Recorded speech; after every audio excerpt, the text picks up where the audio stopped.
লোকসমাজে দাঁড়াতে লজ্জা পাচ্ছেন, লোকসমাজে জুতো খুলতে লজ্জা পাচ্ছেন, লোকসমাজে কথা বলতে লজ্জা পাচ্ছেন, তাদের জন্য আজকের এই ভিডিওটা। হ্যাঁ বন্ধুরা, লোকসমাজে জুতো খুলতে লজ্জা পান এই কারণে যে গন্ধটা লোকের নাকে চলে যাবে।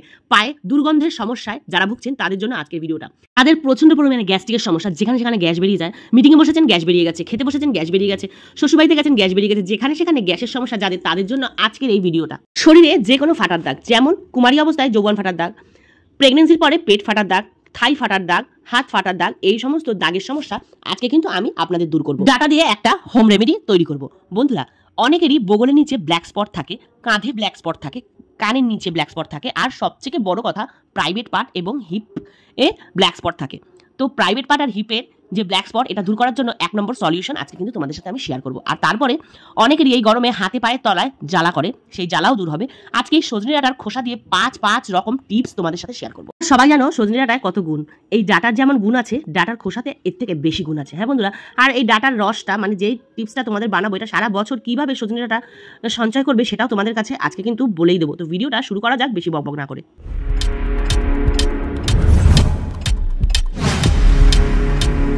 আসসালামু আলাইকুম, কেমন আছেন সবাই? আশা করি আল্লাহর মধ্যে সবাই ভালো আছেন। আমিও অনেক বেশি ভালো আছি। চলে এসেছি আবার আপনাদের কাছে ধামাকাদার টিপস নিয়ে বন্ধুরা। হ্যাঁ বন্ধুরা, ধামাকাদার টিপস নিয়ে এসেছি আজকে ডাটা নিয়ে, মানে সজনে ডাটা নিয়ে আজকে সমস্ত টিপসগুলো হবে। একটা না, দুটো না, 5খানা টিপস। হ্যাঁ বন্ধুরা, 5টা টিপস তোমাদের সাথে আজকে শেয়ার করব। সর্বপ্রথম ডাটাটাকে ছাড়িয়ে নেব। ছাড়িয়ে নেওয়ার পরে এই যে খোসাটা দিয়েই কিন্তু আজকে সমস্ত টিপস বানাবো। তো বেশি বকবক না করে ভিডিওটা স্টার্ট করব। ডাটা না বন্ধুরা, সজনে ডাটার খোসা দিয়ে আজকে কি টিপস বানাবো। যাদের সুগার, হাই প্রেশার এবং গ্যাস্ট্রিকের সমস্যা, তাদের জন্য ওষুধ বানাবো। যাদের পা থেকে দুর্গন্ধ বেরোয় মোজা খুললে, তাদের জন্য আজকে এই ডাটার খোসা দিয়ে টিপস বানাবো। প্রেগনেন্সির পরে বাচ্চা হয়ে যাওয়ার পরে পেট ফাটার সমস্যা দূর করার জন্য এই টিপস আজকে বানাবো খোসা দিয়ে। হাতে পায়ে জ্বালা করে গরমে, তার জন্য সলিউশন বলবো এই সজনে ডাঁটার খোসা দিয়ে। বন্ধুরা, ব্ল্যাক স্পট পড়ে যায় অনেক সময় ঘাড়ে, বগলের নিচে, কানের নিচে, এই সব স্পট দূর করার 1 নম্বর রেমেডি তৈরি করে দেখাবো। তো বন্ধুরা, আজকে কিন্তু 5টা টিপস তোমাদের সাথে এনেছি, ধৈর্য ধরে দেখবে, ভিডিওটা স্কিপ করবে না। আর যারা যারা নতুন এসেছো তারা অবশ্যই চ্যানেলটাকে সাবস্ক্রাইব করবে, আর লাইক কমেন্ট করতে কেউ ভুলবে না। আমি কোনোদিনই বলি না, তবুও আমি তোমাদেরকে আজকে বলছি, কারণ অনেকেই ভিডিওটা দেখে চলে যাও, লাইক কমেন্ট করতে ভুলে যাও। আমি যদি না জানি কে এসছো আমার চ্যানেলে, তাহলে আমি কি করে বুঝবো? তো বন্ধুরা, লাইক কমেন্ট করলে আমি বুঝে যাবো, আর তোমাদেরকেও ভালোবাসা দিতে চলে যাবো। কমেন্ট বক্সে পিন করা আইডিটা, এটা কিন্তু আমার সেকেন্ড চ্যানেল, আর এই সেকেন্ড চ্যানেলে আমি কিন্তু হিন্দিতে ভিডিও পোস্ট করি, ব্লগ এবং টিপস। তোমরা চাইলে আমাকে বন্ধু করে নিতে পারো, আমি কিন্তু তোমাদেরকে দুটো চ্যানেল দিয়েই ভালোবাসা দিয়ে দেবো। যাই হোক, প্রথমেই সজনে ডাঁটাগুলোকে ছাড়িয়ে ডাটার খোসাগুলোকে ভালো করে ক্লিন করতে হবে বন্ধুরা। হ্যাঁ, ভালো করে ধোয়ার পরে এই ডাটাগুলোকে ভালো করে ফুটিয়ে নিতে হবে যতক্ষণ পর্যন্ত কালার চেঞ্জ না হয়। কালার চেঞ্জ হয়ে যাওয়ার পরে হালকা নুন দিয়ে এই জুসটাকে খেতে হবে। কারা এই জুসটা খাবে আর কখন খাবে সেটাও বলে দিচ্ছি। যাদের সুগারের প্রবলেম, যাদের গ্যাস্ট্রিকের প্রবলেম, আর যাদের হাই প্রেশার, তারা সকালবেলায় ঘুম থেকে উঠে 1/2 চামচ মধু, যাদের সুগারের প্রবলেম নেই তারা খাবে, আর যাদের সুগারের প্রবলেম আছে তারা মধুটা স্কিপ করে দিতে পারো। শুধু নুন দিয়ে এই 1 গ্লাস জুস খেয়ে তোমাদের শরীর এবং মন এবং শরীরের ব্লাড প্রেশার, শরীরের গ্যাস্ট্রিক সমস্ত কিছু দূর করতে পারো। অনেক রোগের সমাধান এই জুসের মধ্যে আছে। তো বন্ধুরা, যারা যারা এই সমস্যায় ভুগছো তারা কিন্তু অবশ্যই এই রেমেডিটাকে ট্রাই করতে পারো, বিশেষ করে গ্যাস্ট্রিক রোগীদের জন্য। বন্ধুরা, যারা তোমরা পায়ের দুর্গন্ধের সমস্যায় ভুগছো, মোজা কারোর সামনে খুলতে পারছো না, মোজা খুললে দুর্গন্ধ আসছে, তো তোমরা তোমাদের হাজব্যান্ডকে এই সলিউশনটা করে দিতে পারো। এতে কিন্তু 1 নম্বর কাজ করবে, আর এই রোগটা অনেক তাড়াতাড়ি ঠিক হয়ে যাবে। মাসে 10 থেকে 15 দিন এটাকে চেষ্টা করবে করার। আর সবসময় সজনে ডাঁটা পাওয়া যায় না, তাই তোমাদেরকে একটা কথা বলি, যখন সজনে ডাঁটা পাওয়া যায় তোমরা এই টিপসটাকে রেগুলার করো, আর চেষ্টা করো কিছুটা ফ্রিজে বরফ করে রাখার।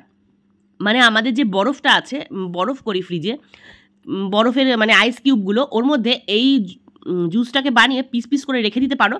যখন সজনে ডাঁটার সিজন চলে যাবে তখন 2-3টে এরকম নিয়ে গরম করে এইভাবে করে হাজব্যান্ডকে দিতে পারো। তো তোমাদের কিন্তু এই পায়ে দুর্গন্ধ রোগটা আস্তে আস্তে ছেড়ে যাবে। আমার ভাইয়ের এই সমস্যাটা ছিল, আমি 2 থেকে 3 বছর টানা এরকম করেছি, এখন অনেকটা কমে গেছে। আর এই রেমেডিটা ইউজ করলে 2টো ফায়দা, একটা হলো গন্ধ দূর হয়, আর একটা হলো পায়ের জ্বালা পোড়া, হাতের পায়ের যে জ্বালা পোড়ার সমস্যাটা ওটা কিন্তু কমে। তো এটা কিভাবে বানাতে হবে? সর্বপ্রথম হালকা কুমকুম গরম জলে এই ডাটাটাকে ফুটিয়ে নিতে হবে। ফুটিয়ে নেওয়ার পরে ওই গরম জলের মধ্যে হালকা ঠান্ডা পানি মিশাতে হবে।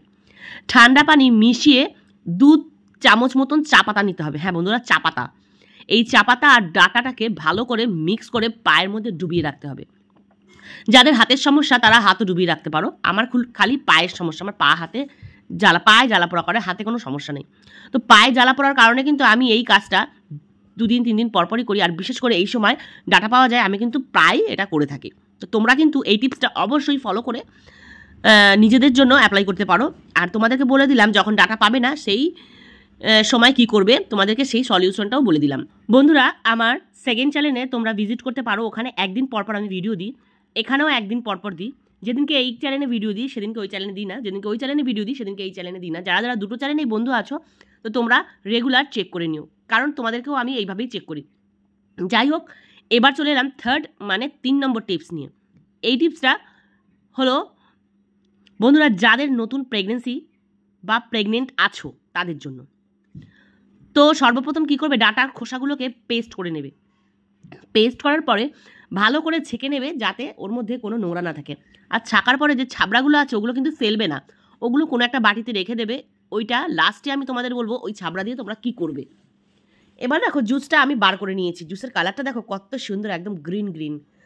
তো দেখো বন্ধুরা, টিপসটা শুরু করি। এই রেমেডিটা বানানোর জন্য অন্তত 5-7 চামচ এরকম জুস নিতে হবে।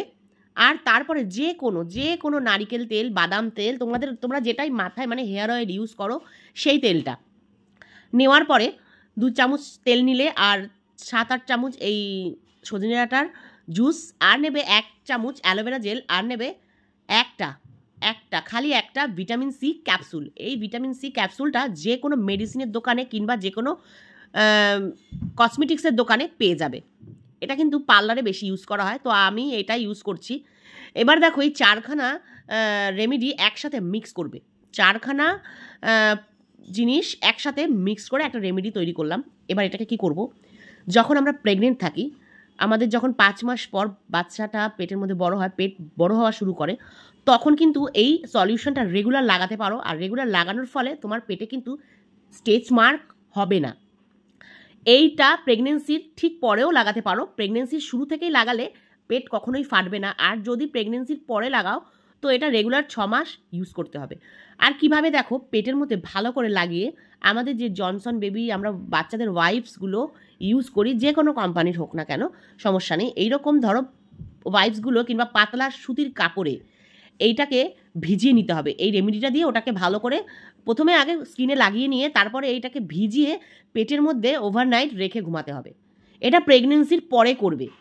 প্রেগনেন্সি অবস্থায় কিন্তু রাত্রেবেলায় পেটে দিয়ে ঘুমাবে না, বাচ্চার ঠান্ডা লেগে যেতে পারে। প্রেগনেন্সির পরে এটা করতে পারো। আর প্রেগনেন্সির আগে রাত্রেবেলায় এটা দিয়ে একটু ম্যাসাজ করে শুয়ে পড়বে, তোমাদের স্টেচ মার্কস হবে না। যে কোনো ফাটা, অনেকের যৌবন ফাটা থাকে, যৌবন ফাটাতেও এটা কিন্তু 1 নম্বর সলিউশন। কিন্তু বারবার বলছি, প্রেগনেন্সি মহিলারা রাত্রেবেলায় এভাবে কাপড় পেটে দিয়ে ঘুমাবে না, বাচ্চার ঠান্ডা লেগে যেতে পারে। বাচ্চা সুস্থ রাখার জন্য কিন্তু আমাদেরকে দিনে 2-3 বার করে এই সলিউশনটা দিয়ে পেটে ম্যাসাজ করতে হবে। একমাত্র প্রেগনেন্সির পরেই, বাচ্চা ডেলিভারি হয়ে যাওয়ার পরেই কিন্তু এটা ওভারনাইট রাখতে পারো। এবার চলে এলাম বন্ধুরা 4 নম্বর টিপস নিয়ে। ভিডিওটা ধৈর্য ধরে দেখো বন্ধুরা, তোমাদের অনেক উপকারে লাগবে, বিশ্বাস করো। তোমাদেরকে কোনো আমি ফালতু জিনিস দেখাই না, যেটা আমি নিজে ইউজ করি তোমাদের সাথে আমি সেটাই কিন্তু শেয়ার করি। আমারও প্রেগনেন্সির সময় আমি কিন্তু এটা ইউজ করেছিলাম। এবার চলে এলাম বন্ধুরা ব্ল্যাক স্পট দূর করতে। হ্যাঁ, দেখবে অনেক সময় ঘাড়ের নিচে, বুগলের নিচে, থায়ের নিচে এবং আমাদের প্রাইভেট পার্টে এরকম ব্ল্যাক স্পট হয়ে যায়। বগলের নিচে তো এটা কমন ব্ল্যাক স্পট হওয়া, প্রাইভেট পার্টেও ব্ল্যাক স্পট হওয়া এটা একটা কমন জিনিস। থাইতে হওয়া এটা তো হয় সবারই, কিন্তু কানের নিচে অনেক কম হয়। তো যেই জায়গায় ব্ল্যাক স্পট দেখবে শক্ত হয়ে গেছে, সেই সব জায়গায় এইভাবে ইউজ করো এই রেমেডিটা। কীভাবে রেমেডিটা ইউজ করবে, লিকুইডটা নিয়ে নেবে সজনে ডাঁটার জুস, তার মধ্যে নেবে 1 চামচ বেকিং সোডা, তার মধ্যে নেবে 1 চামচ ভিনিগার। এই 3টে উপকরণ একসাথে মিক্স করে যেখানে যেখানে ব্ল্যাক স্পট আছে, ট্যাং পরে ব্ল্যাক হয়ে গেছে, সেই সব জায়গায় এগুলো ইউজ করবে। এমনকি এটা ইউজ করার ফলে তোমাদের ঘামাচি এই গরমে হবে না বন্ধুরা, সত্যি বলছি, ঘামাচির থেকে উদ্ধার পাবে, আর কোনো ব্ল্যাক স্পট হবে না। এটা রেগুলার ইউজ করবে। আমিও তোমাদের বলে দিলাম, জুস বানিয়ে রেখে দিতে পারো তোমরা ফ্রিজে পুরো 12 মাসের জন্য, বরফ বানিয়ে রেখে দাও, তারপরে ওইটাকে লিকুইড করে করো, তোমাদের কোনো সময় সজনে ডাঁটার অভাব হবে না। তো যাই হোক, এরপরে চলে এলাম 5 নম্বর এবং আমার লাস্ট টিপস নিয়ে। আমাদের ঘরে রান্নাঘরে এরকম কাঁচি, চাকু, শর্পনার এগুলো কিন্তু অনেক সময় জং পড়ে যায় আর ধারটা কমে যায়। ধার কমে গেলে ধার কিন্তু বলবো না এটাই বাড়বে, আমি বলছি এটাকে পরিষ্কার করার জন্য এই যে ছোবার খোসাগুলো, এই খোসার মধ্যে একটু ভিনিগার আর বেকিং সোডা দিয়ে ভালো করে এগুলোকে তোমরা পরিষ্কার করতে পারো, কোনো জাম্পস থাকবে না বন্ধুরা, আর কোনোদিনও প্রচণ্ড গ্লেজ হবে আর শাইন থাকবে। ভিডিওর শেষে পর্যন্ত যারা এখনও আছো তাদেরকে অসংখ্য ধন্যবাদ, আর যারা এখনও পর্যন্ত আছো অবশ্যই তোমরা বলতে পারবে যে আমি কি বলেছি এখানে। তো আমার দুটো চ্যানেলেই তোমরা বন্ধু করে নিও, আর আমি দুটো চ্যানেল দিয়েই তোমাদেরকে ভালোবাসা দেবো। একদিন পরপর আমি কিন্তু ভিডিও দিচ্ছি এই চ্যানেলে, ওই চ্যানেলেতেই। কমেন্ট বক্সে সেকেন্ড আইডিটা পিন করা আছে। আল্লাহ হাফিজ।